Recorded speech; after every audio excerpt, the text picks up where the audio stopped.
مثلث برمودا یه منطقه مرموزه که بین فلوریدا، برمودا و پورتوریکو توی اقیانوس اطلس قرار داره.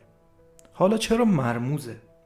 چون سالهاست کشتی‌ها و هواپیماها اونجا به طرز عجیبی ناپدید میشن بدون اینکه هیچ اثری ازشون پیدا بشه.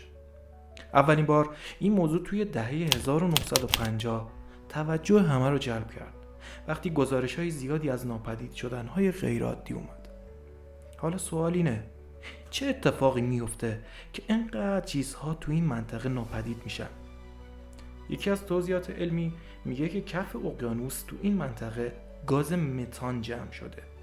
وقتی این گاز ناگهان آزاد میشه، حباب‌های بزرگی تو آب درست میکنه که میتونن باعث غرق شدن سریع کشتی‌ها بشن.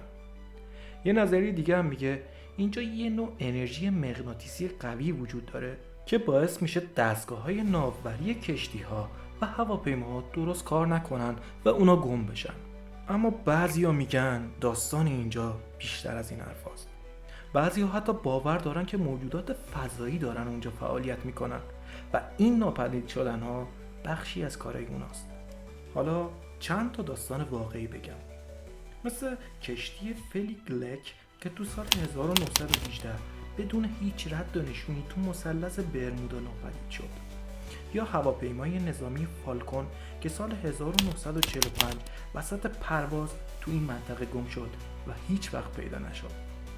مثلث برمودا هنوز یکی از بزرگترین رازهای دنیاست و دانشمندا هم نمیتونن کاملا توضیح بدن که چی واقعا اتفاق میفته.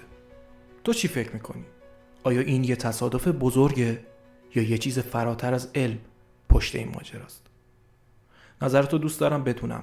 حتما کامنت کن و اگه دوست داری از این موضوعات اسرارآمیز بیشتر بشنوی، کانال رو دنبال کن که با هم رازهای بیشتری رو کشف کنیم.